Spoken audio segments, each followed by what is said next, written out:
Welcome back to the free audiobook form Non Ha I Chi channel from author Dai Pham. Hope you enjoy all these novels. If you love the books, you can support or donate for the author. Thank you. Sequel of Chapter 48 of Book 4. This Book 5 has a total of chapters 48 to 58. Total 14,970 words. Song of Book Series. Cultivation. A fleeting dream. A misty path. Demonic cultivator DM Thong sat in the main hall, using his divine sense to observe the situation outside. He let out a small, "Oh," and calmly remarked, "They ran? That fast." After days of battle, both the righteous sects and the demonic sects were utterly exhausted. Only one person remained completely unaffected, demonic cultivator DM Thong. He had not made a move, simply because there was no need yet. When the time came, he would act and capture every high-level cultivator on this continent. On the airship of the Thanh Ngu Sect, the cultivators could only sigh. They had fought for days, draining vast amounts of resources, yet they had barely scratched the demonic cultivators. Their enemy stood like a towering mountain, unshaken by raging storms.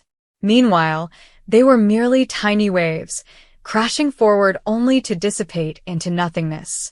Even though the sect master of Thanh Ngu Sect held a higher cultivation level than those demonic cultivators, he still failed to suppress them. The airship flew back to Thanh Ngu Sect's territory. Upon landing, everyone hurried to the guest reception hall for a strategy meeting with the great Buddhist master. After much discussion, they reached a unanimous decision. Once enough resources were gathered, they would assemble again to continue the fight against the demonic cultivators. By maintaining constant pressure, the demonic would be deterred from making any reckless moves. The meeting ended swiftly, and everyone returned to their sects, awaiting the next gathering. Once everyone had left, only the sect master of Thanh Ngu Sect remained, seated alone in the main hall. He let out a deep sigh, uncertain of what to do next. This war had drained nearly all the sect's accumulated resources over the years. Although the sect had recently collected a large amount of resources from the populace, it was not enough. He could not demand more from the people. If the sect exploited them further, it would only lead to resentment and hardship. But at the same time, relying solely on the sect's own resources was not a viable option. Even if they had mountains of wealth, it would eventually run dry. War is a bottomless pit. He thought carefully. The best solution was still to collect more from the populace. The sect should wait 6 more months, allowing the people time to recover their wealth. By then, when the sect demanded contributions, they would be able to afford it. If the sect relied only on its own resources, they would not last long. To sustain its prosperity, the burden of war must fall on the people. That was the only way to ensure the sect's longevity. He understood one thing. If a sect relied solely on internal resources, no matter how powerful it was, it would eventually decline. Resources are the foundation of cultivation. If they only spent without securing a steady supply, the sect's power would inevitably dwindle. Thus, the most optimal solution remains to shift more of the burden onto the shoulders of the populous cultivators. Let them contribute, let them sustain the strength of the sect they rely on. As long as they are not pushed to the brink of exhaustion, the sect can continue to grow without depleting its own resources. As long as the justification is reasonable, sufficient for the cultivators to accept, yet also enough to ensure the sect's continuous development, that is the true path to sustainability. Beyond the territory of Thanh Ngu Sect, several monks were slowly making their way back to their temple. A monk of the 4th generation, with a lower cultivation level, asked one of the senior monks. This time, we failed to suppress the demonic cultivators. Do you think we will have the ability to defeat them next time? The senior monk's expression darkened as he replied, "There is no way to know. Only time will tell. Our task now is to return and focus on cultivation, refining more elixirs and immortal artifacts to prepare for the next battle." If we fail, and the demonic cultivators conquer the northern continent, all living beings will fall into an abyss of despair, with no hope of return. Another monk added, "Let us hope that the Heaven's Road will stand on our side." In a nearby village, close to the monk's temple, a small clan gathered several cultivators to hunt demonic beasts in the surrounding forests. With the roads becoming safer, terrifying rogue cultivators could venture outside without the same fear as before. This newfound stability not only provided security for the villagers, but also brought great benefits, allowing them to cultivate spiritual plants without the threat of beasts destroying their crops or launching sudden attacks. As a result, harvest yields increased significantly and rare spiritual herbs had a better chance of thriving. The meat of demonic beasts also served as an additional resource, supplementing the clan's food supply and benefiting the villagers. Back at the small courtyard where Ye Jun lived, over a month had passed, and her small family had finally settled down. The spiritual herbs she planted had also grown steadily. Ye Jun crouched down and gently ran her fingers over a tender leaf. As she gazed at the thriving spiritual plants, her heart gradually calmed, like a still lake after a gust of wind. Amidst the relentless cycle of cultivation and daily survival, such peaceful moments were rare, making her cherish them all the more. She wished for these tranquil days to last forever. Inside the small house, her son remained obediently focused on cultivating the Heart Sutra. As he grew older, the once soft and adorable features of his face had started to change. More and more, he began to resemble his father. Ye Jun was a beauty, but his real father was not. Looking at her son, Jun So, no matter how deeply she loved him, she could not deny that as he matured, his facial features increasingly mirrored that man, the man who had planted the seed of life within her. That man was ugly, so her son also had that ugliness. Even though the memories were hazy, Ye Jun still recalled that 5 men had taken bully of her within that secret realm. She could never forget it, even if the details had become blurry over time. She simply sighed at her past misfortunes before heading outside. Ye Jun left to buy some essential supplies. Her previous stockpile had been completely depleted, forcing her to opt for more. After walking for about 30 minutes, she arrived at a food store owned by the Thanh Ngu Sect. Entering the shop, she inquired about the price of spiritual grain. The shopkeeper quoted, 42 fragmented spirits per kilogram. Ye Jun's face changed upon hearing the price. She asked, "Fellow Taoist, why is the price so high? I heard that the Thanh Ngu Sect only raised taxes by 20%. The shopkeeper replied, "This is the price after the 20% increase, fellow Taoist. How many kilograms do you need?" Ye Jun hesitated for a moment before deciding to buy a 20-kilogram bag of spiritual rice. As she took out her money, she felt a pang of heartache. The price was far higher compared to the Thanh Sect in the past. She inquired about the cost of other spiritual grains and was shocked to hear the prices. Green beans spiritual grains, 79 fragmented spirits per kilogram. Black beans spiritual grains, 80 fragmented spirits per kilogram. Hearing these prices, Ye Jun was stunned. If spiritual grains were already this expensive, then what about other necessities? Taking the bag of grain, she placed it into her storage pouch and left. As she walked, she couldn't help but wonder, with prices this high, how would the poor rogue cultivators survive? Would they even be able to afford food? She wandered around the market district and soon came across a stall selling demonic beast meat. Approaching the vendor, she asked about the price. Chapter 49. Ye Jun pointed at the scraps of meat and asked, "Fellow Taoist, how much do these scraps cost?" The butcher replied, "These scraps cost 7 lower-grade spirit stones and 32 fragmentary spirits. No bargaining allowed." Once again, Ye Jun's expression changed upon hearing the price. She sighed, turned around, and left to find another stall. She wandered around and eventually found another vendor. Similarly, She pointed at a small piece of meat scrap and asked for the price. The seller quoted a similar price, with only slight variations. The high prices made Ye Jun cautious. Although she had some extra money, she sighed again and left without buying anything. As she walked home, she thought to herself, even though I have some savings, if I don't budget carefully, who knows what unexpected expenses might arise. When that time comes, where will I find the money to pay for them? If I don't have enough money for unforeseen costs, who knows how bad the situation could become? That's why she needed to prepare everything before the storm arrived. She knew that her life would become a bit more difficult due to the rising cost of living. She also eagerly awaited the upcoming harvest of spirit herbs and spirit grain, wondering how much money she would earn from the system. At the dinner table, little Jun so asked, "Dad, are we not eating meat today?" Ye Jun replied, "Right now, we're going through a period of instability, causing the prices of everything to skyrocket. We are just poor rogue cultivators. With such high costs, simply maintaining our daily life is already a struggle. Meat has become a luxury now. Let's wait for a while and see if the prices drop. When they do, I'll buy some for you."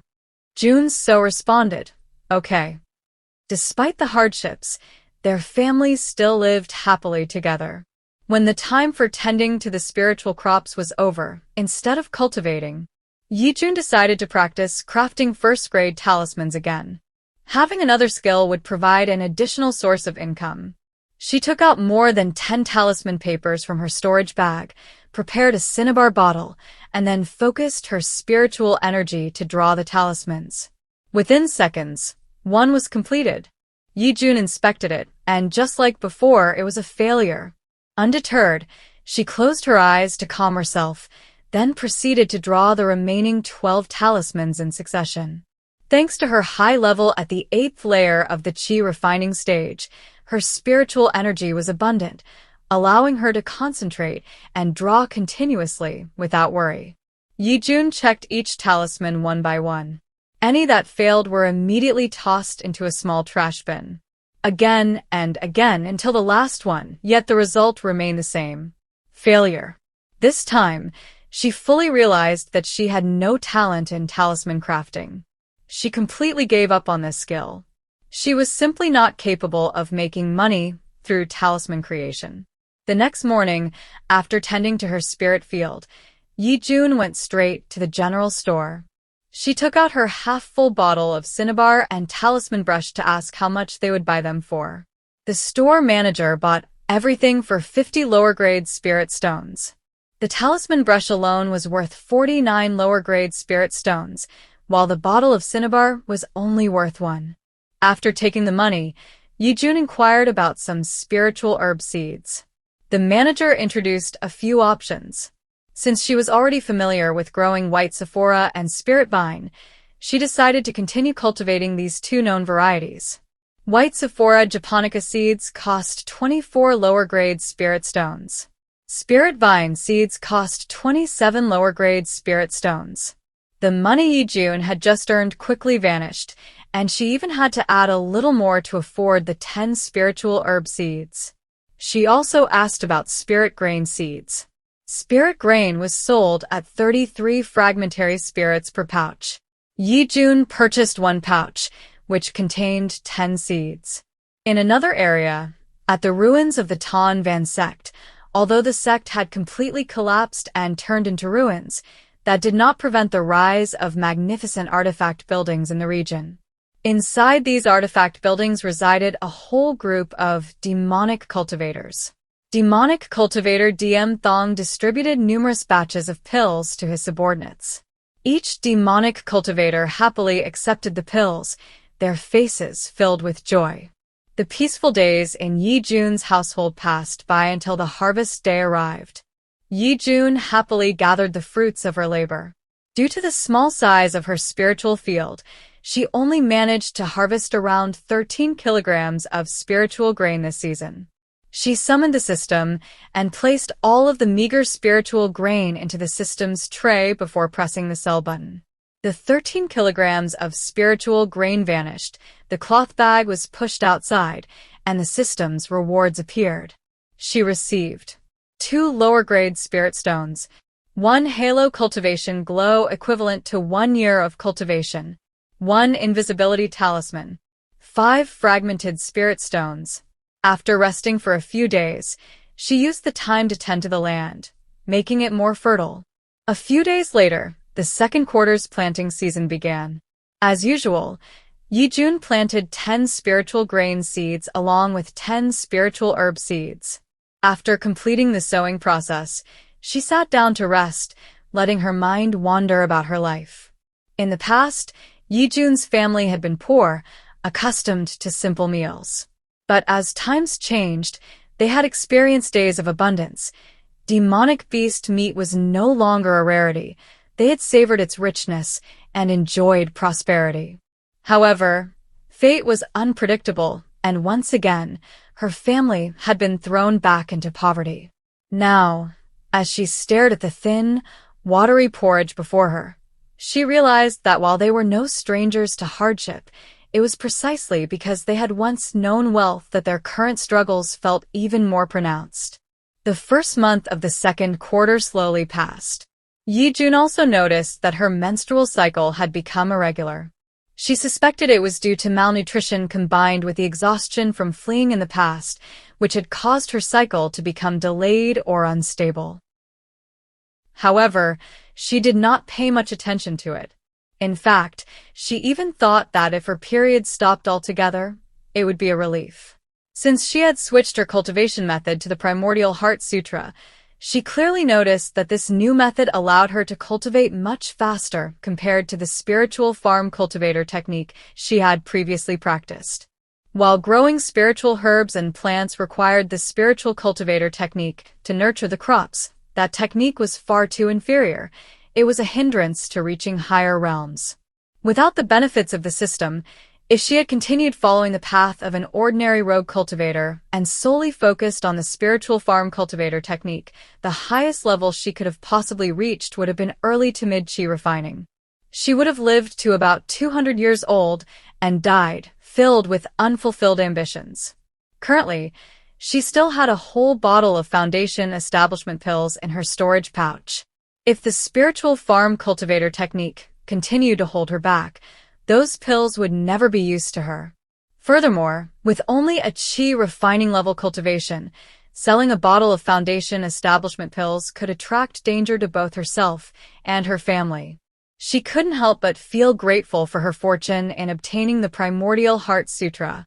Chapter 50. Ye Jun entered her room and sat on the old bed.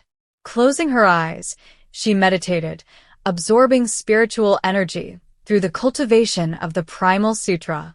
Her son did the same. Thanks to this new cultivation method, every aspect of her being had improved. Once weak and barely able to sense spiritual consciousness, her soul was now growing stronger. The more diligently she cultivated, the more her cultivation level advanced, and both her divine soul and spiritual awareness became increasingly powerful. The soul is an advanced form of the spirit. Cultivators with a divine soul live much longer.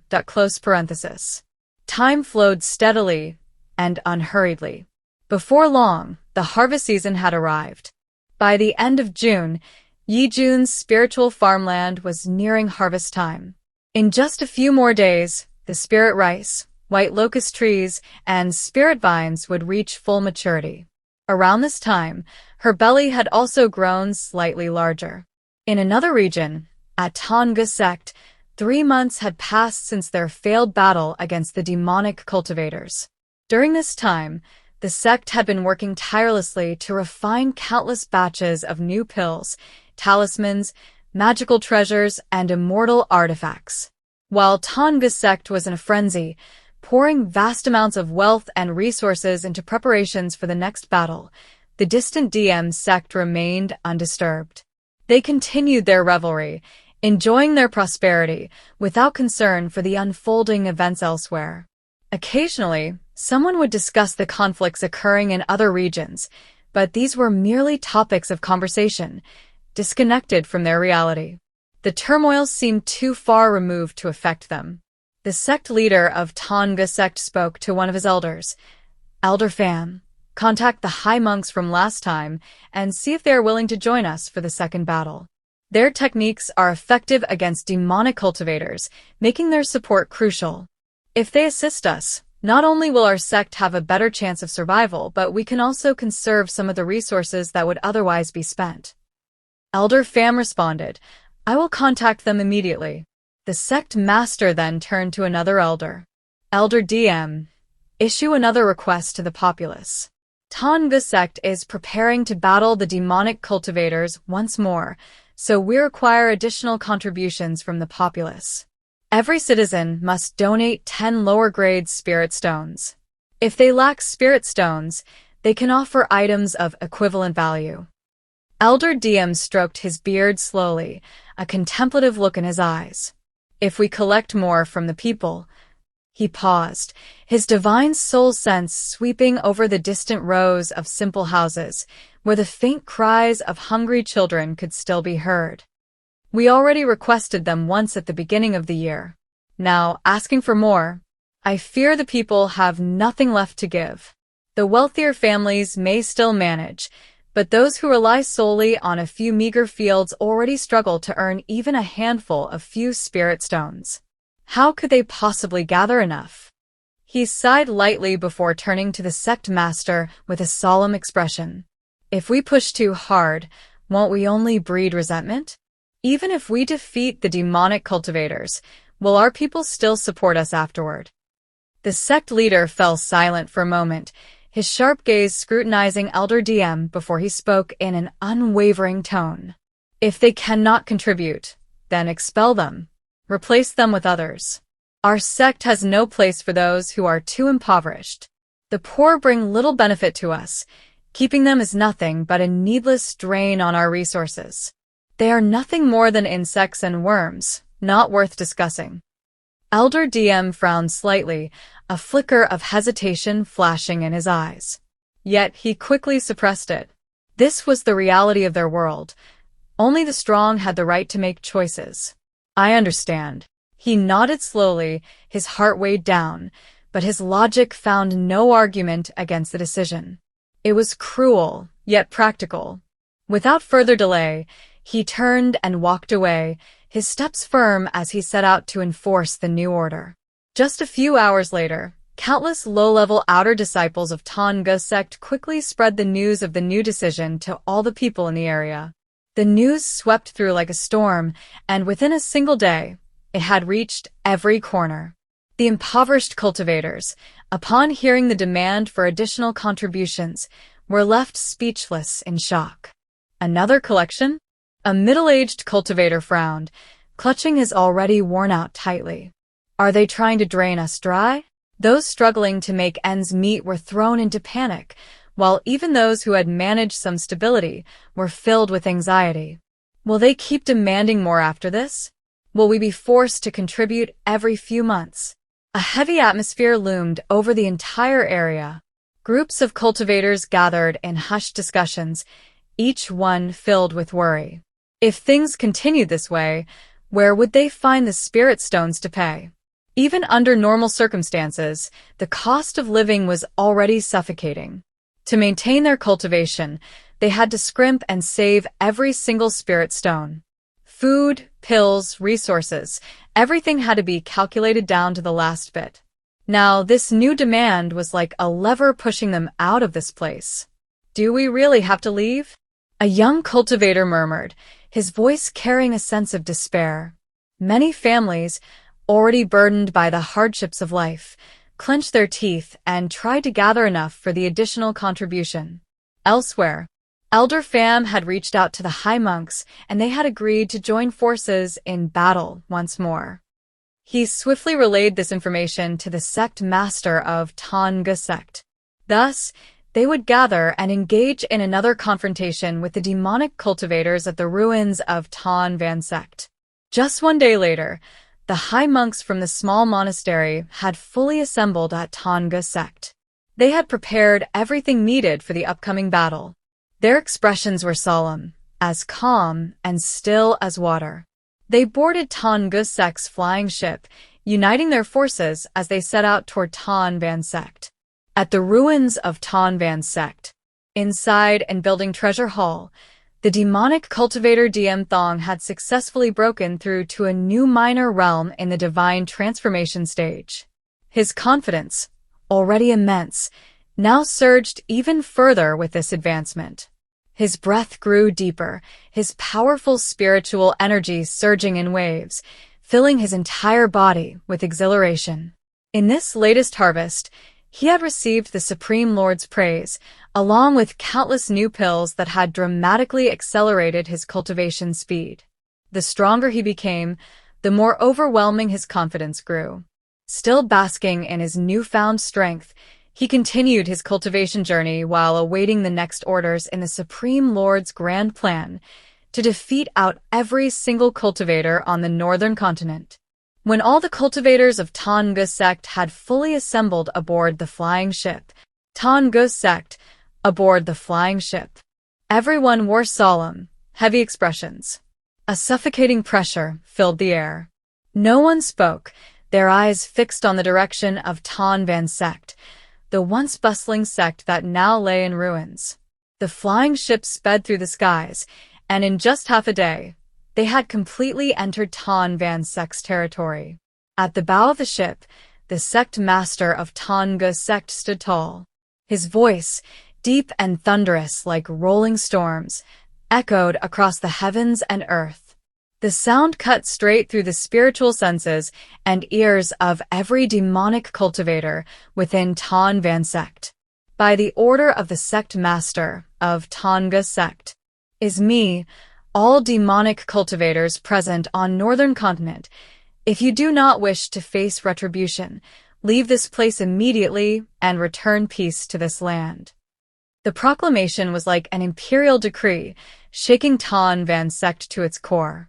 At the ruins of Thanh Van Sect, in the shadows below, countless demonic cultivators raised their heads, lightning flashing in their eyes.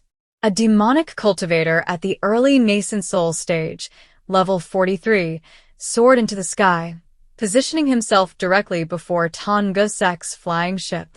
"You want to drive us away?" he sneered. "Let's see if you truly have the power to do so." His voice carried not a hint of fear or hesitation, despite standing against opponents of a higher level. Behind him, countless demonic cultivators, ranging from low to high ranks, surged into the sky. Their gazes were filled with disdain, looking into the Thanh Ngu Sect cultivators as if they were nothing. The high monks swiftly emerged from the flying ship, their bodies glowing faintly with a golden radiance. A sacred light shimmered around them, like the silent recitation of Buddhist sutras filling the air. Each pulse of golden light seemed to press down upon the demonic cultivators, as if trying to suppress their contain. Chapter 51. As his loyal subordinates soared into the sky to face the cultivators of Thanh Ngu Sect, DM Thong remained seated in meditation, his eyes closed as if utterly unconcerned with the unfolding events. He had full confidence in the strength of his forces, believing they could hold their ground against Thanh Ngu Sect without faltering. At the forefront, the sect master of Thanh Ngu Sect's expression grew colder than ever. Without hesitation, he gave the order, "Attack." Although the high monks were not his subordinates, the moment they heard those two words, they immediately began chanting Buddhist incantations. Their golden Dharma artifacts glowed brilliantly as they unleashed their sacred arts upon the demonic cultivators. On the other side, the demonic cultivators wasted no time, their dark arts surging forward in a chaotic clash. Thus, the battle reignited once more. Despite the sect master of Thanh Ngu Sect holding superior cultivation and the additional aid of the high monks, the battle remained at a deadlock, just like before. Neither side could claim a decisive upper hand. Within his grand chamber, DM Thong sat in stillness, his spiritual sense surveying the battlefield. A faint smirk played at his lips, full of disdain for the Thanh Ngu Sect cultivators and their bald-headed monk allies. "Such weaklings," he murmured. If I intervened, I could suppress them all in an instant. Should I? Yet, he had not received any new orders from the supreme overlord of the Western continent, and so he did nothing. Had he chosen to act, he could have wiped out Thanh Ngu Sect in mere moments. After observing for a while, he lost interest. Dismissing the battle from his mind, he returned to his cultivation, consuming more pills to refine and absorb them, each dose a stepping stone toward a higher level. This time, with thorough preparation, Thanh Ngu Sect managed to hold out longer. The battle raged for 32 days, a relentless conflict that left both sides utterly exhausted. Yet, neither faction was willing to retreat. The monks and cultivators of Thanh Ngu Sect drenched in sweat, their faces flushed from overexertion.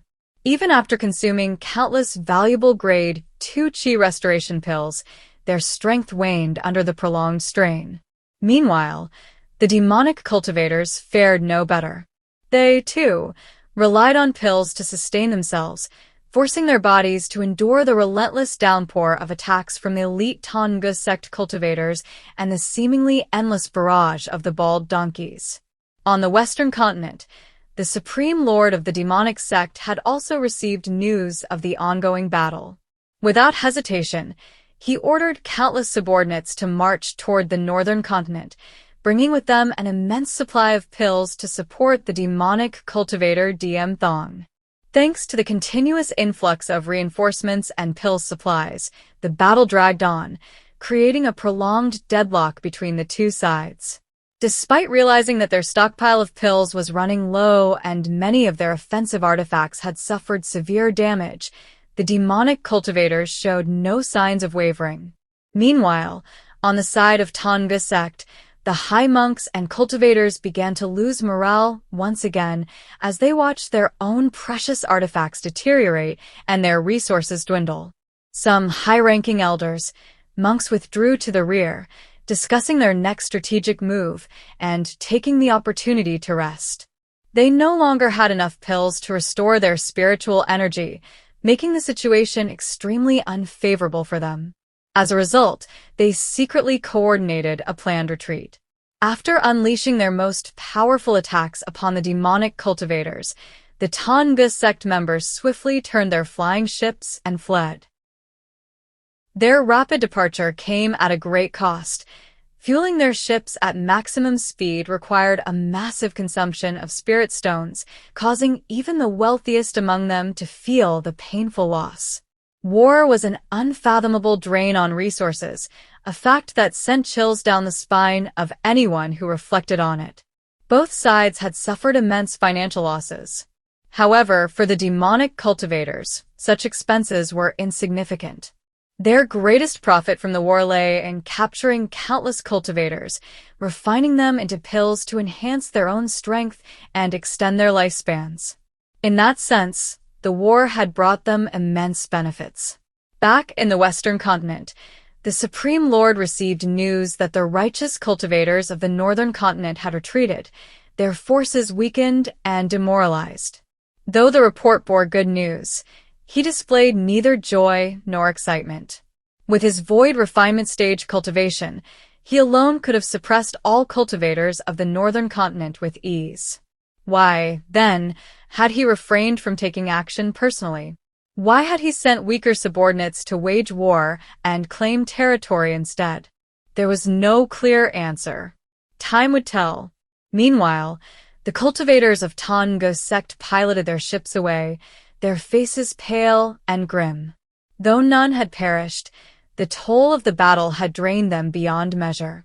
Despite their survival, neither the sect leader, the high elders, nor the monks felt any joy. A harsh reality had become painfully clear. They were far too weak. They could not defeat the invading demonic cultivators. At best, they could only defend themselves and their land. The sect master of Thanh Ngu Sect clenched his jaw, his mind turning to the master of DM Sect. If she had joined forces with them, the balance of power might have tipped in their favor. His fists trembled with frustration, his teeth grinding in resentment toward the cowardice and indifference of DM Sect master. At DM Sect, even if she knew that the sect master of Thanh Ngu resented her, she simply didn't care. The river does not disturb the well. Nothing more, nothing less. Wherever the demonic cultivators chose to rampage was none of her concern, as long as they did not touch her. Chapter 52. After everyone at Thanh Ngu Sect had settled into their positions and taken inventory of what remained after the great battle, the assets were accounted for. The sect master and the elders exchanged glances, their expressions grim at the depletion of resources. Despite consuming countless pills and having many treasures and artifacts in need of repair, Thanh Ngu Sect's storage still held a vast wealth accumulated over thousands of years. It was an enormous fortune, but if they were to use it to cover expenses and repair damaged weapons, the cost would be immense. With this in mind, even though he had already ordered the collection of additional funds from the populous cultivators, this time, he decided to impose another round of fees to cover the repair costs. He did not want to dip into the sect's accumulated wealth. Calling over an elder, he said, "Elder T, I have a very lucrative task for you. Simply collect an additional 3 lower-grade spirit stones from each populace for the sect. Beyond that, you may take a little extra for yourself as a personal bonus." Elder T hesitated for a moment, but his eyes soon lit up as he calculated the potential profits in his mind. He nodded and accepted the task. With this in mind, even though he had already ordered the collection of additional funds from the populous cultivators, this time, he decided to impose another round of fees to cover the repair costs. He did not want to dip into the sect's accumulated wealth. Calling over an elder, he said, "Elder T, I have a very lucrative task for you. Simply collect an additional 3 lower-grade spirit stones from each populace for the sect. Beyond that, you may take a little extra for yourself as a personal bonus." Elder T hesitated for a moment, but his eyes soon lit up as he calculated the potential profits in his mind. He nodded and accepted the task. Elsewhere, at the Deep Clan Manor, Patriarch Lan Tian received news of the additional levy, and his expression darkened. Though his fortune had taken a hit, he was still a wealthy landowner and could maintain a comfortable lifestyle. However, there was one issue: his wealth was no longer enough to purchase cultivation pills, slowing his progress in advancing his level. He wanted to expand his business empire, but the current climate was unfavorable.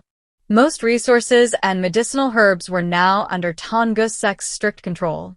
His business ventures had hit roadblocks, preventing further growth. His income was just enough to sustain his current lifestyle and support the many servants in his household. Many of these retainers had served his family for generations, and it was his responsibility to take care of them. The additional levy was an unwelcome burden that he would have to shoulder. News of the increased fees spread quickly among the rogue cultivators, and many wore expressions of anguish. Some were already struggling to afford food, surviving on thin porridge or, in some cases, only managing to have a single bowl of watery gruel every few days. Now that Thanh Ngu Sect was demanding more money, how were they supposed to survive? Meanwhile, market prices for goods continued to rise, yet their earnings remained stagnant because their products were still being purchased at old rates. The profit gap was widening, but where was all this extra wealth going? Everyone knew the answer, but no one dared to say it out loud. Instead, they quietly accepted the burden, reducing their already meager food intake.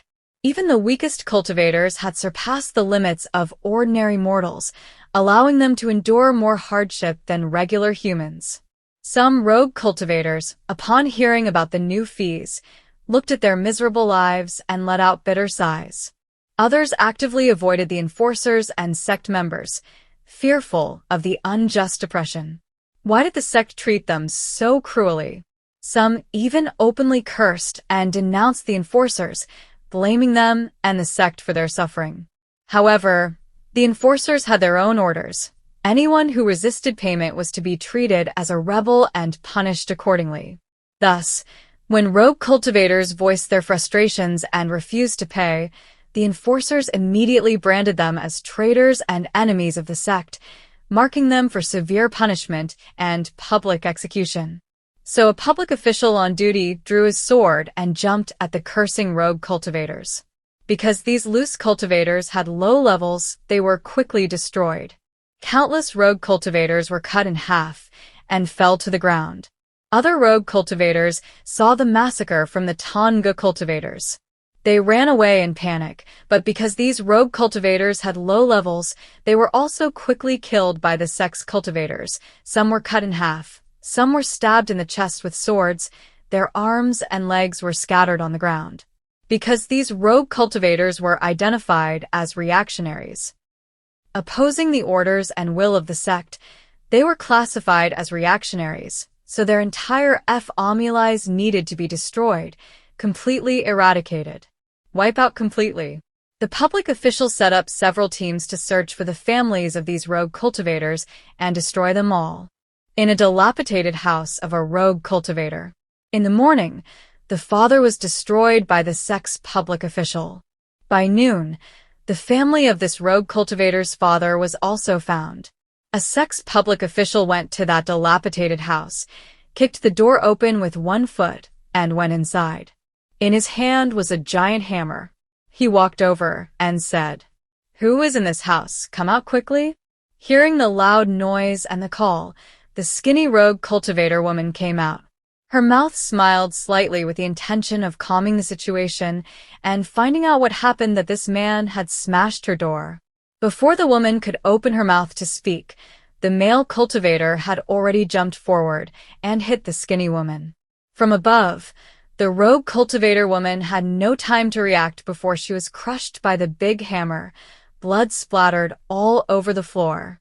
In the backyard, the 14-year-old son heard a loud noise inside the house. He also ran up to see what was going on. As soon as he ran up, he was also hit by a large hammer. His whole body flew into the wall. The dilapidated house could not withstand the impact and quickly collapsed. The sect's public official quickly smashed down with another hammer, flattening the body of the poor family son. Blood splattered everywhere. The nearby rogue cultivator saw it, and all ran away. Some closed their doors tightly, not daring to look.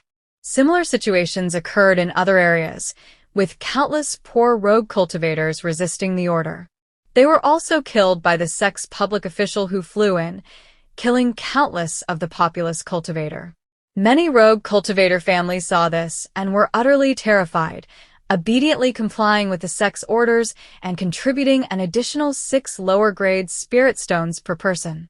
Many impoverished rogue cultivator families who had lived there for years had no money to pay this extra fee. No matter how much they cut down on their food portions, it was impossible to afford the cost. In the end, they had no choice but to leave, departing from the Thanh Ngu Sect's territory, where the expenses were too exorbitant, in search of a place where life would be easier. They didn't want to leave at all.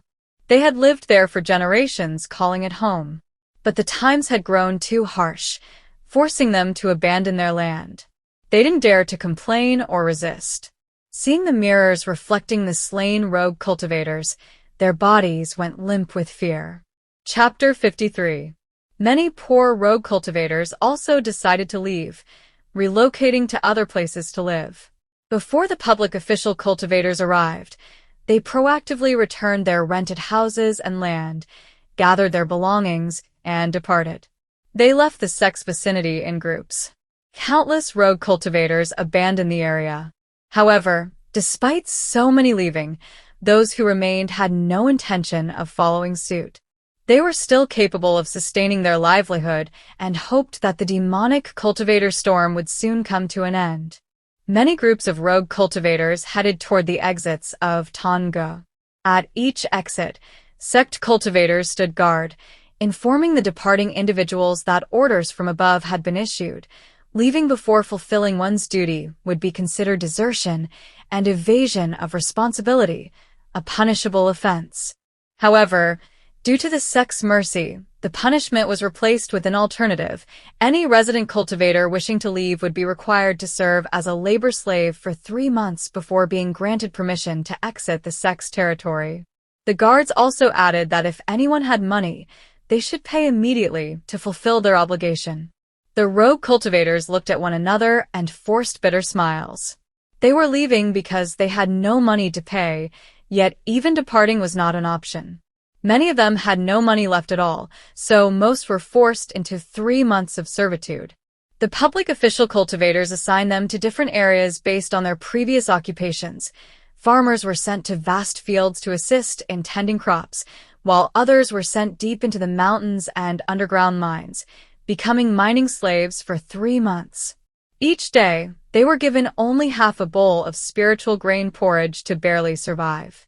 Thus, the fields and mines filled with countless rogue cultivators. They were assigned daily tasks, and failure to complete them meant not only being whipped, but also having their already meager food portions reduced. Even children as young as 3 or 4 years old were not spared. News of rogue cultivators who refused to pay being labeled as traitors spread to the influential family's clan within the sect's jurisdiction. All the major families remained silent, obediently making their tributes without any resistance. Back to the protagonist's family. While tending to her crops, Ye Jun heard the ringing of bells, signaling a visitor. She went to open the door and found a cultivator from Thanh Ngu Sect. After exchanging greetings, she was informed that she needed to pay an additional war contribution. She asked, "I just paid 20 low-grade spirit stones. Why do I need to pay more?" The public official cultivator responded, "This is an additional levy. Will you pay or not?" Though displeased, Ye Jun still took out 12 more low-grade spirit stones from her storage pouch to pay the fee for herself and her son. She felt fortunate that she had been frugal with food and expenses. Otherwise, she wouldn't have had the money to pay. Ye Jun rarely went outside, so she was unaware of how unstable and tense the situation had become. Both she and Jun so understood their situation, eating less to save as much money as possible. Lately, she had earned little from the system, and her finances were stretched thin. She worried about what the future held. As she glanced down at her abdomen, she noticed it had grown larger. Since it began to enlarge, her menstrual cycle had ceased. She forced herself to believe that it was due to malnutrition, but as time passed, she could no longer deceive herself. She gradually realized that she was once again pregnant. A new life was growing inside her. Bitterness overwhelmed her. Yet, as the days passed, tending to her garden gradually eased her resentment toward the pregnancy. Slowly, she accepted this child, just as she had accepted Jun So. On a mountain where Elder T resided, with countless citizens inhabited the Thanh Ngu area, bringing him substantial wealth. For every cultivator, he pocketed 2 low-grade spirit stones, amassing a vast fortune. He felt immense gratitude toward the sect master, and he couldn't help but smirk. Being able to profit without consequence was truly a rare opportunity. However, he understood well that the sect master's favor wasn't free. If he wanted to continue reaping benefits, he had to tread carefully, remain absolutely loyal, and always side with the sect master's decrees. Back to Min Ye Jun's life. In the early days of July, she gazed at her spiritual grain plants, now lush and heavy with grain, along with the thriving spiritual herbs. A smile formed on her lips out of pure joy. She quickly harvested everything, carefully uprooting the spiritual herbs from the soil. She estimated her yield, calculating a total of over 15 kilograms of spiritual grain. Instead of selling it to the system right away, she decided to check the local market prices first. As for the harvested spiritual herbs, she sold them all to the system, receiving the following rewards. 1 small white porcelain bottle, open parenthesis, a pill aiding in forming a golden core, close parenthesis. 1 second-grade ice talisman, 1 brown porcelain bottle, open parenthesis, containing 2 tranquil heart pills, close parenthesis. 11 fragmented spirit stones. Ye Jun picked up the 2 porcelain bottles, examining them closely. These were rare items she seldom encountered. As she read the inscriptions on them, her hands and feet trembled. The rewards were overwhelmingly generous. She was only at level 8, incredibly weak, yet she had obtained such precious pills. If word got out, she would likely be targeted and killed for possessing such valuables. Carefully, Ye Jun tucked the bottles deep into her storage pouch, hiding them in the darkest corner. Chapter 54. Ye Jun closed the system interface and called out inside her house, saying she was heading out. Carefully closing the door, she stepped outside and immediately noticed something strange. The atmosphere around her home felt off, almost eerie. Despite this, she made her way straight to the market within Thanh Ngu Sect, where merchants specialized in purchasing goods. Approaching a vendor, she inquired about selling her harvest. The vendor asked, "Fellow Taoist, what do you wish to sell?" Ye Jun replied, "I'd like to sell some spiritual grain. May I ask what the current buying price is?" The vendor answered, "We're purchasing spiritual grain at 14 fragmented spirit stones per kilogram. How much are you selling?" Upon hearing the price, Ye Jun's eyes nearly popped out of their sockets. Without saying another word, she turned around and left. The vendor, seeing her abrupt departure with rudeness, simply shrugged and went back to his business. She then visited another purchasing center belonging to a different sect and asked the same question. The price there was slightly better, 17 fragmented spirit stones per kilogram. Still, it was nowhere near the selling price. Once again, Ye Jun's expression darkened as she left in silence, heading home. Currently, she had very little money left. Living in an expensive area while being forced to make constant contributions to the sect made survival difficult. With her small garden, she couldn't produce enough to sustain herself. Even if she increased production, the disparity between the purchase and selling prices meant she was nothing more than a workhorse, toiling while the powerful reaped the rewards. Open parenthesis, the ox plows the field, while the tiger enjoys the mountain. Close parenthesis. Open parenthesis, the sweat of the weak feeds the greed of the strong. Close parenthesis. If the economic situation remained like this, staying here would be no different from fattening others up while starving herself. Ye Jun realized that Thanh Ngu Sect was not a good place for her family. Back when her family lived in Thanh Van Sect, they weren't wealthy, but at least they could save a little. Now, after moving to Thanh Ngu, no matter how hard she worked, hunger and hardship still loomed over her. Did everyone here simply accept this fate? Were they willing to be laborers for the sect just for the illusion of peace and access to spiritual veins? Ye Jun couldn't understand it. One thing was certain. If she stayed here too long, no rogue cultivator like her would ever be able to break through to the foundation establishment realm, no matter how dense the spiritual energy from the veins was. After all, if one couldn't even afford to eat, how could they afford the time and resources to cultivate? Not to mention, the price of pills must be outrageously high. Ye Jun resolved to endure for now and leave later. When the child was born and strong enough, she would leave this place. Her belly had grown noticeably larger. Even little Jun so had started to notice. Earlier, in her rush, she had forgotten to buy more seeds. She had no choice but to go back out and visit the general store. This time, seed prices had increased again by another 2 fragmented spirit stones. 10 seeds now cost 35 fragmented spirit stones. She bought 3 packs, then picked up a few bags of fertilizer. Each bag, shockingly, cost 2 low-grade spirit stones. With everything purchased, she wanted to gather more information about other areas in preparation for her departure. However, the shopkeeper eyed her strangely and refused to share any details about places beyond Thanh Ngu Sect. Silently, she returned home. It was nearly evening, but she forced herself to till the soil, spread the fertilizer, water the land, and plant all the seeds. By the time she finished, the sky had turned completely dark. Little Jun So, now diligently learning cultivation, also helped her prepare dinner. Even though it was just a thin porridge, it warmed her heart. At an ore mine in Thanh Ngu, within its depths, many gaunt, emaciated rogue cultivators, both men and women, dressed in tattered clothing, toiled away. They swung their pickaxes diligently against the unyielding rock, strike after strike, until cracks spread across its surface, revealing rare mineral deposits. Slowly, they gathered the fragments and stored them in their spatial pouches, their unwavering determination driving them to continue their labor until nightfall.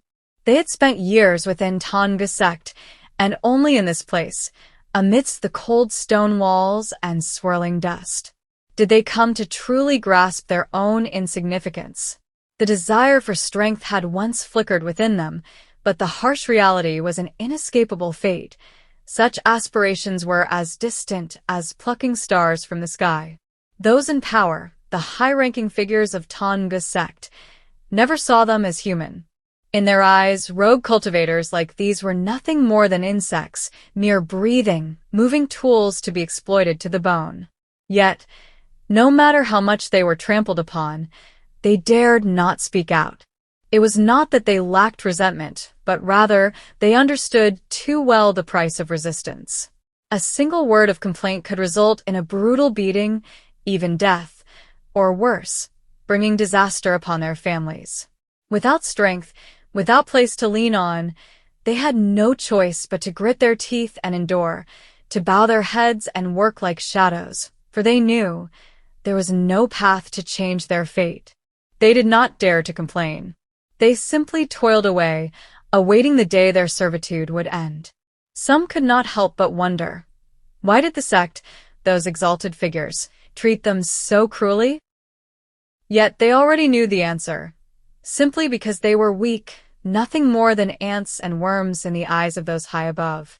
Everyone understood, and so they could only bite their lips and complete the tasks assigned to them. Back at Ye Jun's small home, despite the tiny garden, it thrived with the help of little Junso. The tasks Junso assisted with were simple, checking for pests and immediately notifying Ye Jun if any were found, as well as helping her pull out weeds.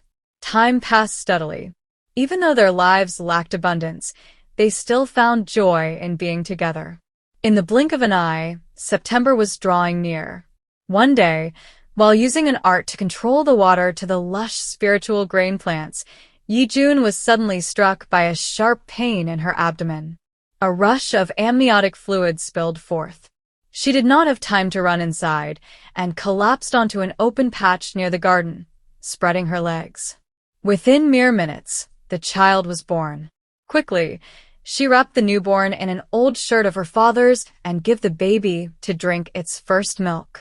Once again, she marveled at the life of cultivators, how effortless childbirth was. As she nursed the infant, thoughts of a name surfaced in her mind. After a brief moment of contemplation, she finally decided. She wished for this child to shine brightly, to grow strong and great. Thus, she named her Min Yeren open parenthesis, this section written in Korean close parenthesis. With the child's arrival, Ye Jun now had to juggle caring for an infant alongside her farming duties. To avoid confusing Junso, she stuffed some fabric under her clothes to feign belly fat. Junso had no idea he was about to have a sibling until evening, when he saw Ye Jun cradling a baby in her arms and introducing the infant to him. She told him that this was his younger sibling, and he must learn to take care of and be kind to the baby in the future. Junso nodded repeatedly, obediently. He stared wide-eyed at the tiny newborn, filled with curiosity. The baby's skin was soft and rosy, delicate as a newly bloomed petal. Her half-open eyes gleamed like two tiny gems, shimmering with curiosity about the new world.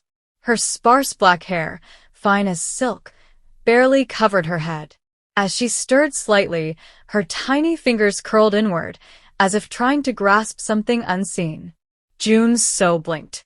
There was something both unfamiliar and wondrous about this moment. He reached out tentatively, brushing his small fingers against the baby's hand, feeling the warmth of this new life. A strange emotion welled up inside him, both amazement and an inexplicable joy at his newfound role as an older brother. "What's her name?" he asked Ye Jun. "She is Min Yeren," Ye Jun replied. Jun so gently poked his finger against the baby's plump little cheek. A protective, nurturing instinct stirred within him, a silent promise forming in his heart. Chapter 55. Ye Jun's second child was just as well behaved as Jun So had been as a baby. The child did not fuss or cry, but simply lay quietly sleeping, only notifying Ye Jun when necessary. As September drew to a close, it marked the 1-month anniversary of baby Yeren's birth. Gritting her teeth, Ye Jun went out to buy some beast meat, but even just a few scraps cost her a considerable amount of money. By this time, snowflakes had begun to fall, and the air had grown cold. She cooked porridge, adding a bit of meat to celebrate Yeren's 1-month milestone. A few days later, the autumn harvest season arrived. Though the weather had turned chilly, a sign that winter was approaching, Ye Jun donned a wide-brimmed straw hat and worked tirelessly to gather the sacks of spiritual grain she had cultivated.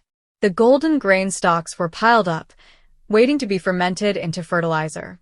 She carefully estimated the weight within her small courtyard. She had harvested about 19 kilograms. Given this yield, it seemed likely that the abundance of spiritual energy in Thanh Ngu Sect had helped the spiritual grain grow well, producing larger and heavier grains. This was a stark contrast to the spiritual veins of Thanh Van Sect, where she had lived before. By the end of September, the cold had settled in, and many rogue cultivator families began to leave, heading to locations designated by the Thanh Ngu Sect's public official cultivators to start new work. According to the previous decree of the sect, every populous rogue cultivator was required to perform 3 months of forced labor for the sect. At Ye Jun's home, the short break had barely passed before a few public official cultivators from Thanh Ngu Sect arrived, pressuring her family to move to the designated area and fulfill their servitude duties. Even when they saw that Ye Jun had a newborn strapped to her back, they showed no sympathy, urging her to comply without delay. Jun So was still young, only at level 2 of the Qi refinement stage, so he wasn't required to participate in the labor. However, despite his young age and low cultivation level, he still accompanied Ye Jun to the sect's designated area, helping his father with the work. The Thanh Ngu Sect's public official remained indifferent, showing neither sympathy nor emotion. There were many families with young children, not just Ye Jun's. Without hesitation, she gathered some essential belongings and joined the crowd, blending into the stream of people heading toward their assigned destinations. They were categorized based on their skills. Those with expertise were assigned specific jobs, while those without were sent to the mining areas to extract ores.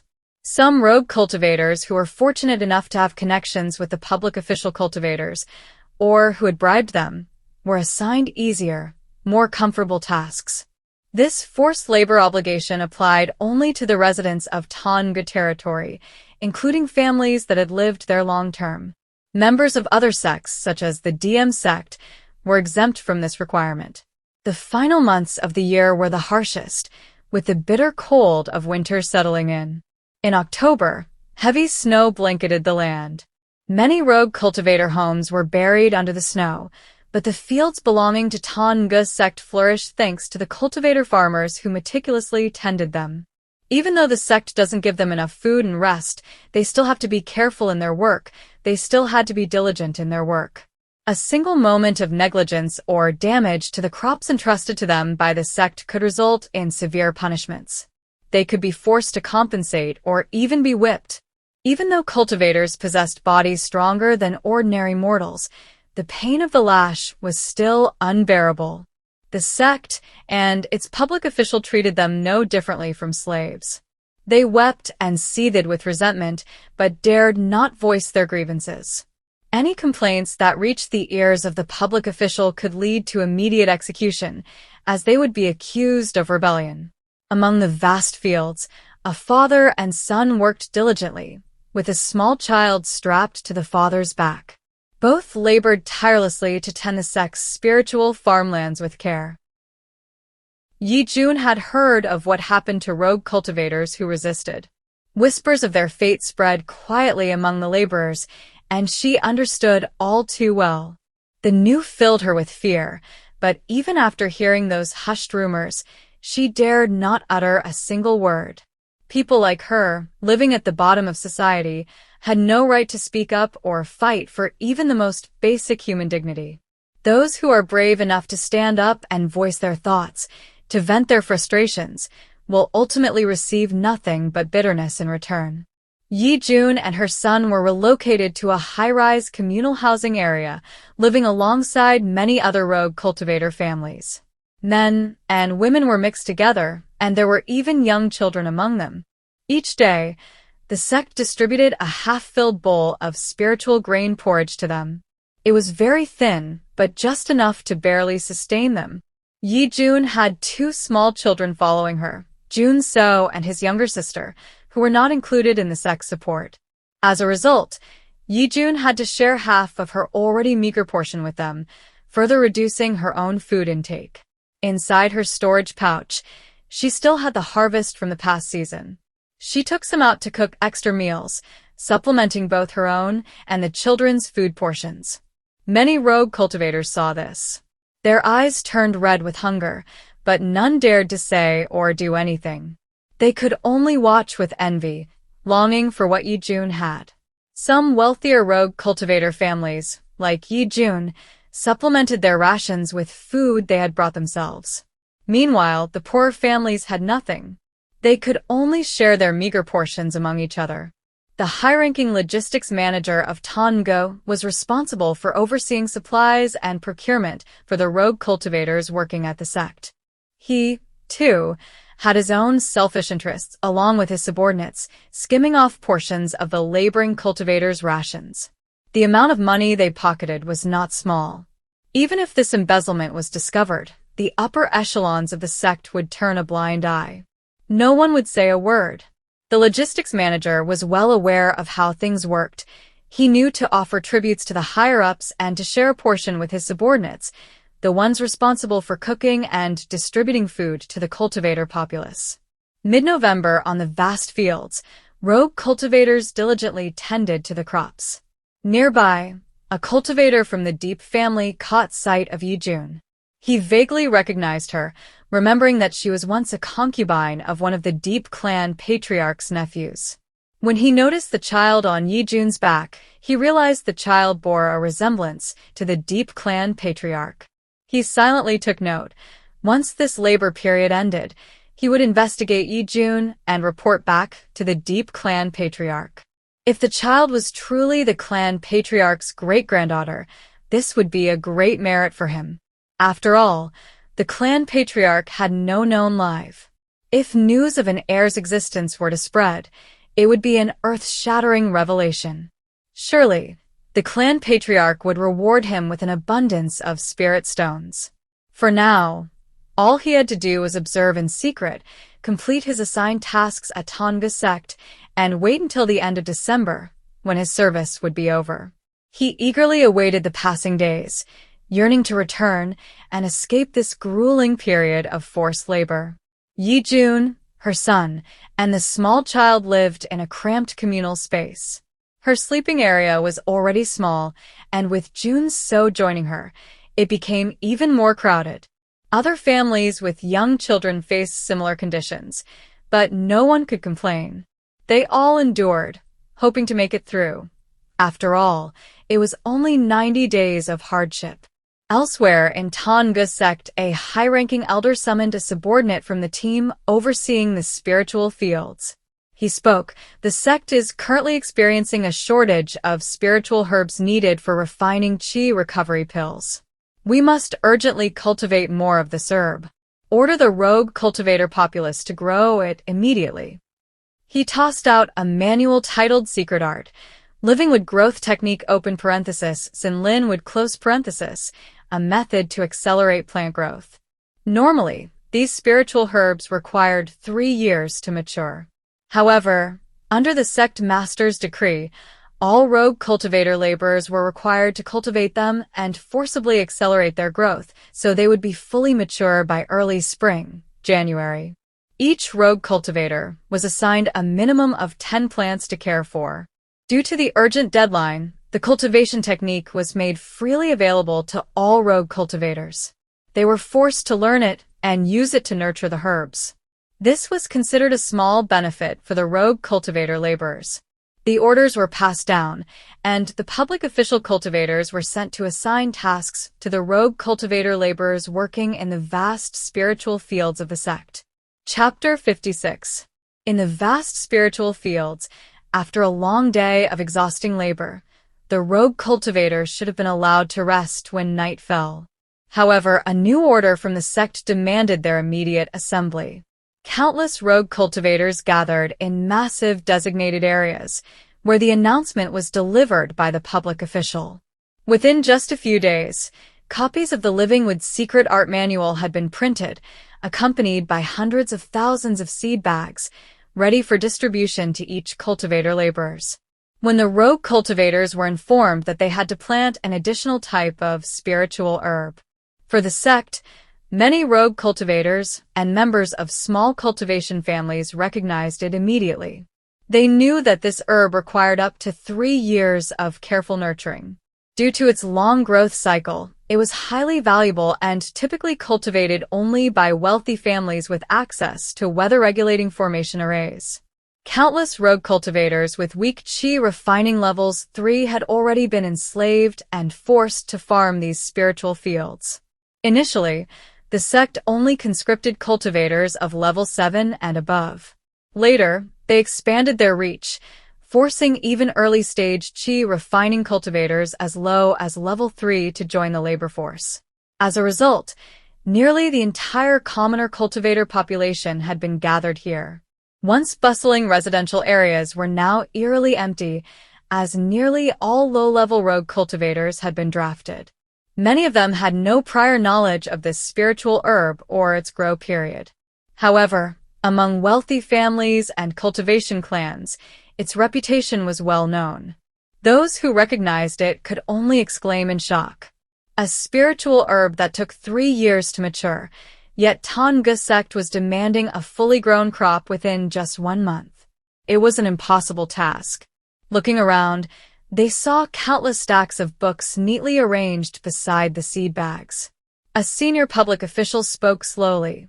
Fellow Taoists, the sect has issued a decree. Every cultivator here must successfully grow and submit a fully matured batch of this herb before the beginning of January. Because of its naturally slow growth, the sect has decided to grant you access to a secret art technique. Each of you will receive 1 manual. We ask that you carefully nurture these spiritual herb seed. He added, once mastered, this technique allows for accelerated plant growth without harming a cultivator's foundation. However, you are all learning this technique for the first time and are being forced to use it immediately. This will undoubtedly damage your base. But orders are orders. He continued, his tone indifferent. You must comply with the sect's decree willingly. If anyone objects or refuses to carry out this task, they may step forward now. In other areas, the public official cultivator spoke similar words. However, no populous cultivator dared to stand up and protest. They were afraid. Some of the public official cultivator continued. Very well. If no one has any objections, step forward to receive your seeds and secret technique manual. One of them clicked his tongue and sighed, then added, how dull. Is there really no one who dares to resist? As he spoke, his gaze fell on the massive sword still embedded in the ground. Should anyone dare to refuse or oppose the order, he would immediately unleash a sword technique, cutting the rebel in half, for the crime of defying the sect's command. Each rogue cultivator who stepped forward received 12 seeds before leaving in exhaustion, returning to their designated living quarters. The distribution of seeds lasted until the next morning. The prolonged process left the populous cultivators even more fatigued, yet at dawn, they still had to return to the spiritual fields to tend to the existing crops, without a moment of rest. Though they were cultivators, their bodies stronger than mere mortals, their strength had been utterly drained, leaving them utterly exhausted. Ye Jun fared no better than the others, despite her cultivation level being significantly higher. With her greater strength, she had been assigned more spiritual fields to manage than lower-level cultivators. The sect showed no hesitation in exploiting them to the bone. Weary, Ye Jun looked at her son, who was helping her tend to the vast spiritual fields. She quickly found a suitable spot to plant the 12 precious seeds. She would care for them even more meticulously than the rest, for a single mistake might invite severe punishment from Thanh Ngu Sect. Just thinking about how the sect had treated the lower-level cultivators made her shudder uncontrollably, sweat pouring down as if she were suffering through a fever. That night, she and her son slowly studied the secret technique manual. The more they read, the more they realized how useful it was for cultivating plants. However, the greatest drawback was devastating. If a novice used the technique, each activation would consume their lifespan. With 12 seeds, how many years of life would they have to sacrifice? Ye Jun clenched her teeth as she looked at Jun So. Nearby, other rogue cultivators were also beginning to study the manual. Their reactions mirrored Ye Jun's. Some trembled in fear. Others were visibly shaken, whispering weakly, "Impossible? How could the sect treat us like this? Are we really nothing more than tools to be squeezed dry? We're just civilians living in the sect's territory, not even its disciples." That night, when they first received the secret technique, many lower-level cultivators were unaware of the grave consequences. But by the next evening, after some had time to study it, realization struck like a thunderclap. Fear and shock spread through them. Even those who felt resentment and hatred dared not voice it openly. The few who muttered complaints were quickly silenced by the cultivators around them, their mouths covered before they could say another word. They feared that even whispers of dissent might implicate them. If the sect had already decided to drain them dry, they had no choice but to endure it. At least this way, they could still survive. Better to be exploited than to speak out and risk losing their lives entirely. For qi refining cultivators, their lifespans ranged from 150 to 200 years. Compared to mortals, this was considered long, but in the cultivation world, it was painfully short. Now, with this secret technique, they had to sacrifice their lifespan to force the plants to grow. For the young, whose lifespan was still long, this wasn't too terrifying. But many of the rogue cultivators were already old, with only a few years left to live. If they used their remaining years for this, it was no different from stripping away the last vestiges of their existence. They trembled, uncertain what to do. They couldn't disobey the sect's orders. They knew that even if they protested, the outcome wouldn't be in their favor. Worse, they might be labeled as rebels, dooming not only themselves but also their entire families. There was only one choice: to obey and take each day as it came. They burned with anger. The demonic cultivators hadn't even arrived, yet their own sect treated them no better than trash. Some let out bitter laughs, tears streaming down their cheeks. To the sect, we are nothing more than worms and ants. They wept until there were no more tears left to shed. After calming down, they resumed practicing the newly issued secret technique. What other choice did they have? Did Ye Jun have any other choice? There were only two paths left: move forward or die. Within just a few days, many cultivators had reached the entry level of the technique. They began using it to accelerate the seed's growth. Those that hadn't yet sprouted finally began to break through the soil. Some carefully calculated that for each seed, they would need to sacrifice at least 1 year of lifespan for it to fully mature. With 12 seeds, that meant a total loss of 12 years of life.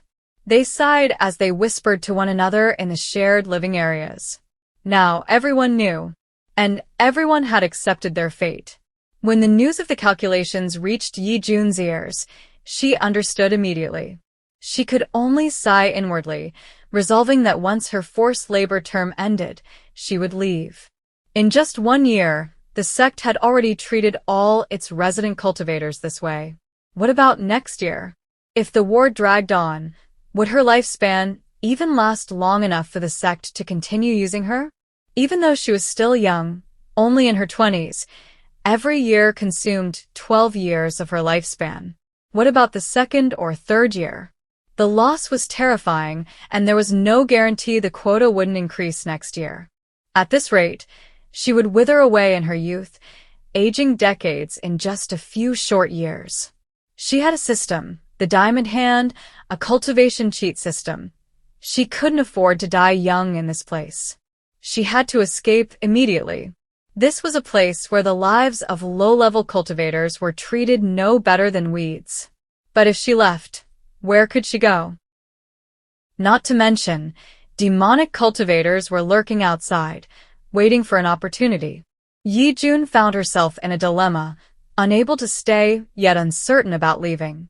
When she tended to the vast fields of spiritual herbs, her mind was tangled in endless thoughts.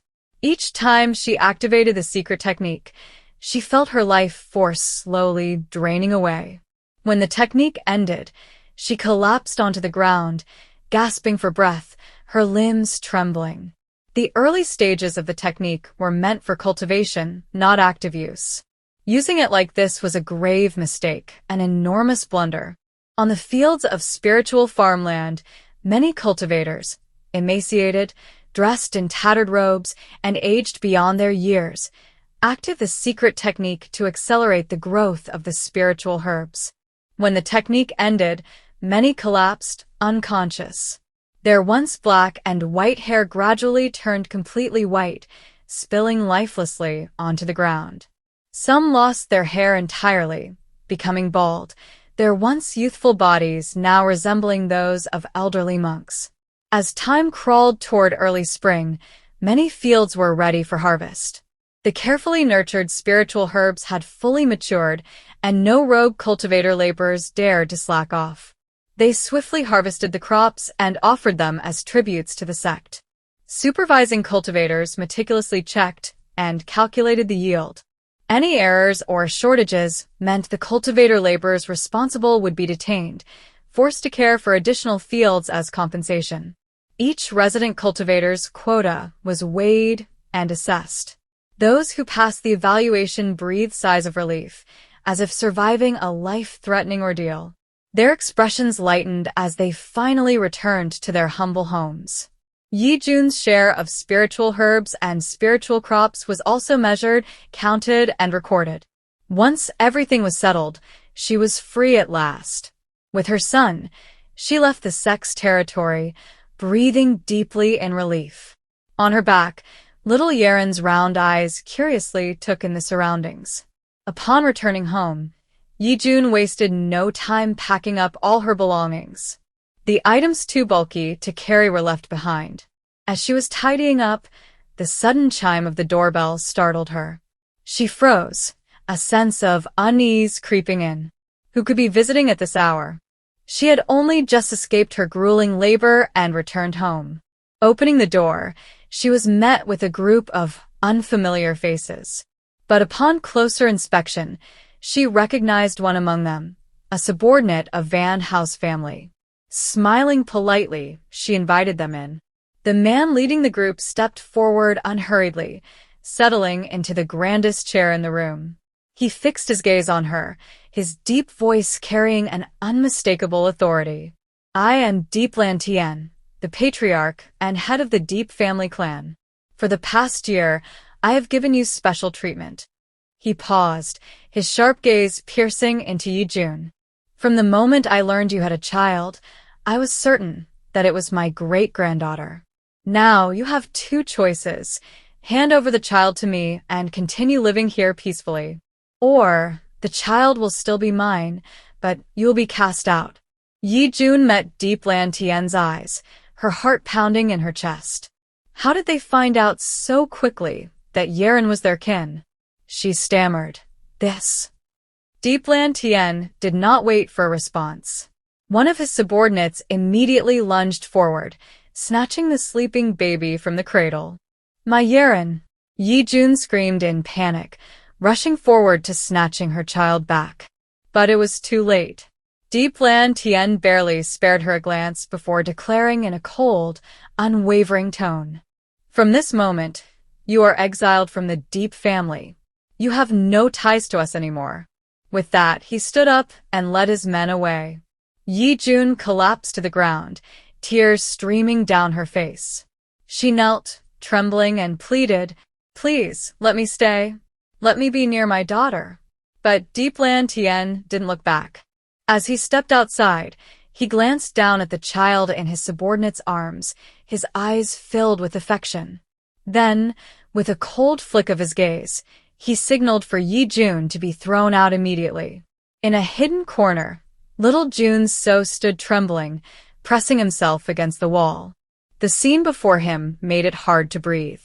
The people who came to take his sister away exuded an overwhelming presence, as if they could crush everything around them. His tiny hands clenched tightly around his clothes, his legs frozen in place. He could do nothing but silently watch. Amidst the chaos, he heard the powerful voice of the man echoing once more. "You are exiled from the family clan." That sentence was like a cold, merciless blade, severing everything. Chapter 57. Little Jun So stood frozen, not daring to make a single move. Under the overwhelming pressure, even the slightest twitch felt impossible.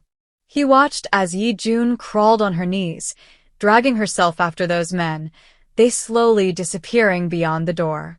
Ye Jun collapsed onto the ground, tears streaming down her face, dripping onto the hard earth. She lay there motionless. When the figures of those men finally disappeared, Jun So ran over and sat beside her. He didn't cry. He hadn't yet formed much attachment to his newborn sibling.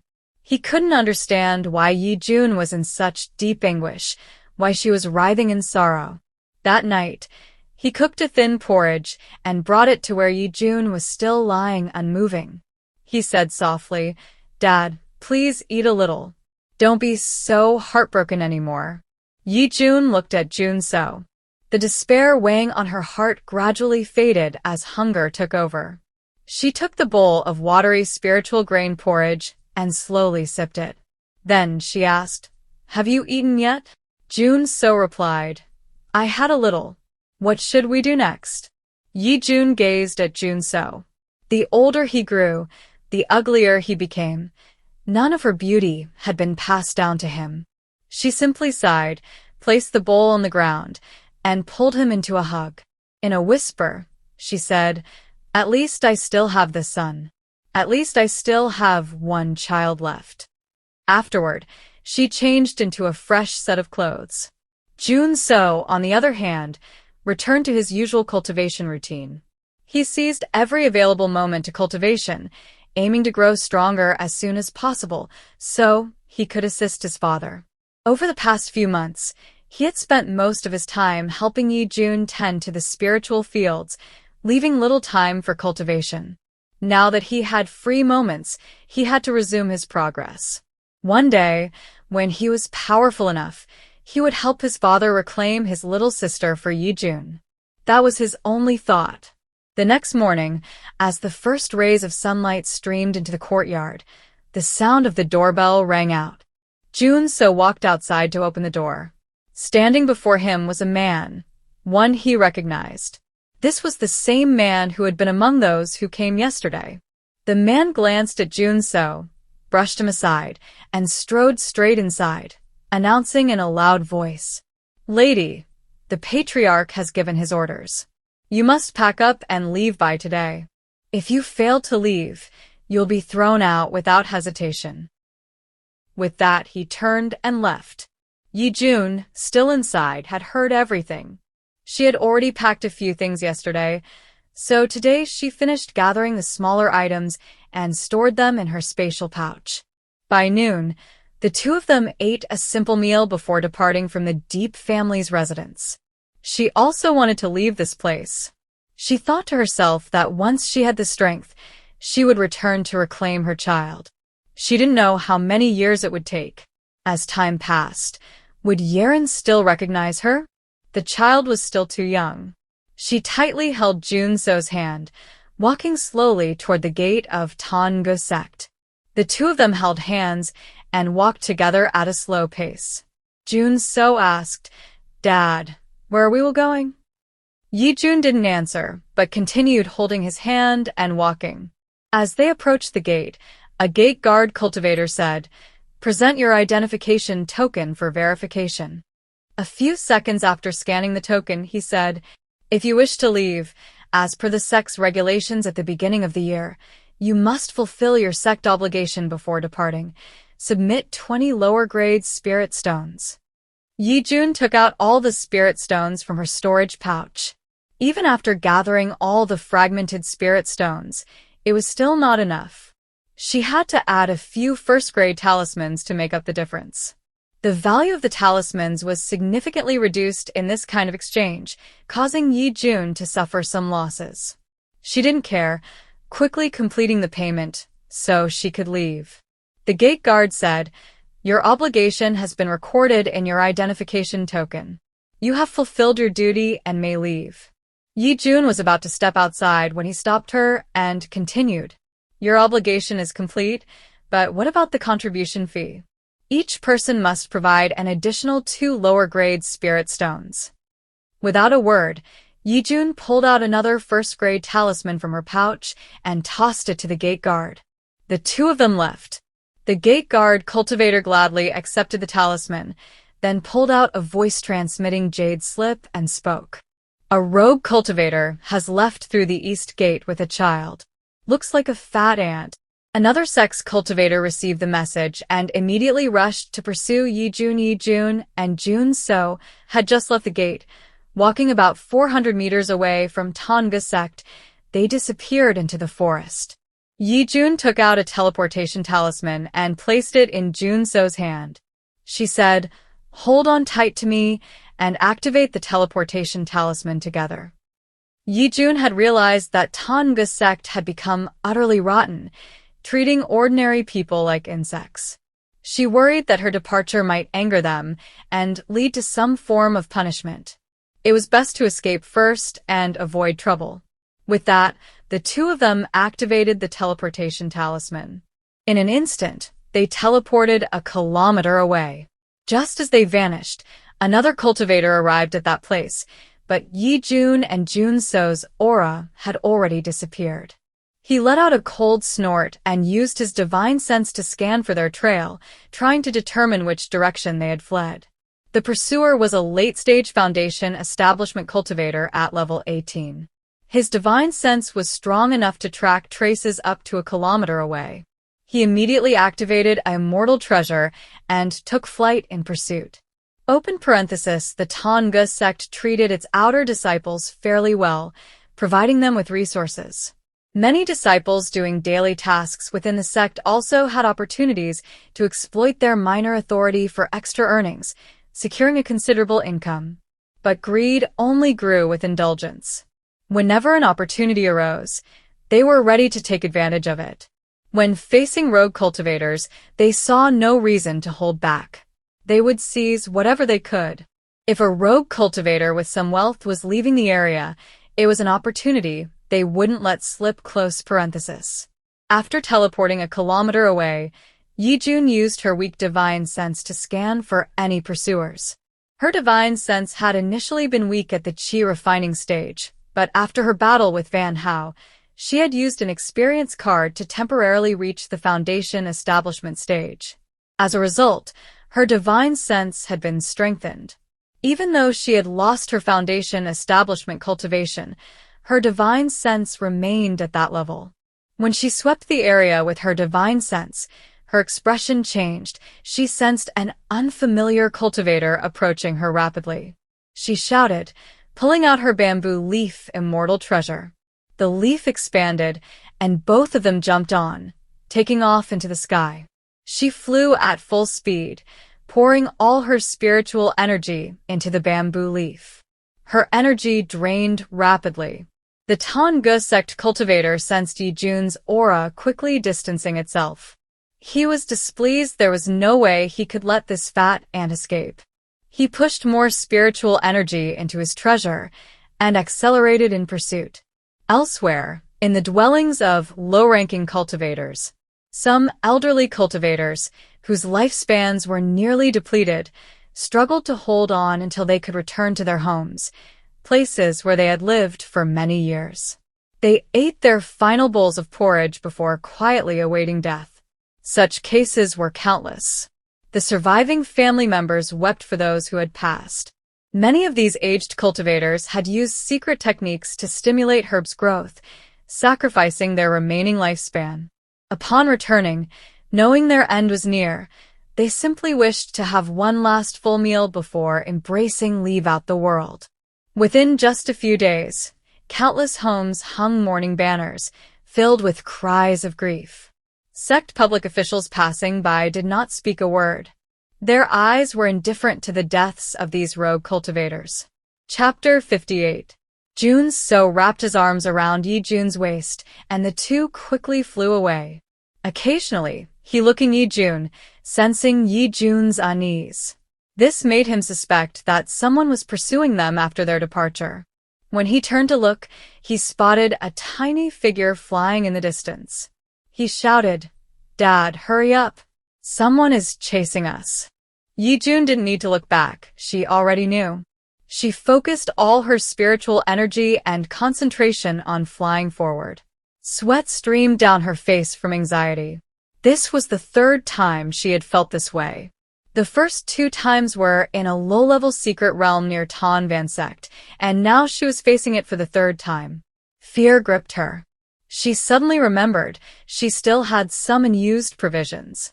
She pulled out a bag of spiritual grain and called upon the system. The system interface appeared before her. Behind her, little Jun So heard Ye Jun speaking in Korean, a word called the system. He didn't understand what she was trying to do. What was this system she mentioned? Her words obscured him, but he clung tightly to Ye Jun's waist.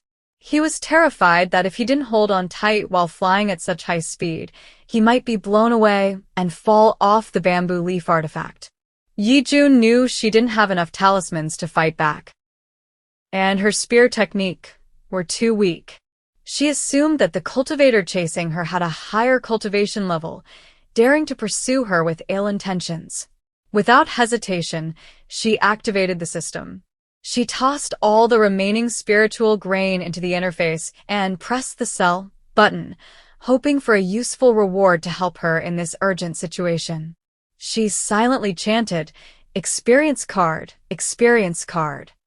At the same time, she fished out several talismans from her storage pouch, stuffing some into the small pocket inside her sleeve. The system slowly returned the rewards. It also pushed the cloth bag off the tray. The bag was blown away by the wind. 1 small halo cultivation light orb, 1 low-grade spirit stone, 1 black card. Ye Jun's eyes lit up as she immediately grabbed the black card. As her hand brushed against the faint cultivation light orb, her Dantian's cultivation increased by 10 hours in an instant. Looking at the black card, she silently hoped, "Experience card, experience card." When she saw it clearly, she realized the system had not let her disappointed. This time, she had received a experience card. With this card, she no longer feared the pursuing cultivator. She could finally fight back with confidence. She couldn't help but marvel. After selling many times to the system countless times, it was rare to receive such a card. Why was the system being so generous this time? Did it sense her imminent danger and decide to show its divine power? She wasn't sure, but once she was safe, she would ask. She gradually slowed down the flow of her spiritual energy, causing the bamboo leaf artifact to decelerate as well. Jun So asked, "Dad, are you out of spiritual energy?" Ye Jun replied, "No, I still have plenty." She then instructed, "Fly down and use the concealment talisman to hide. If I lose the battle, stay hidden and don't come out. If I'm lucky enough to win, then..." Ye Jun trailed off, then reached into her pouch and pulled out her jet-black spear. Jun So obeyed, drawing his immortal sword. Stepping onto it, he slowly descended and hid among the trees, activating the invisibility talisman at the same time. Book number 5 ends here. Continue reading in book number 6.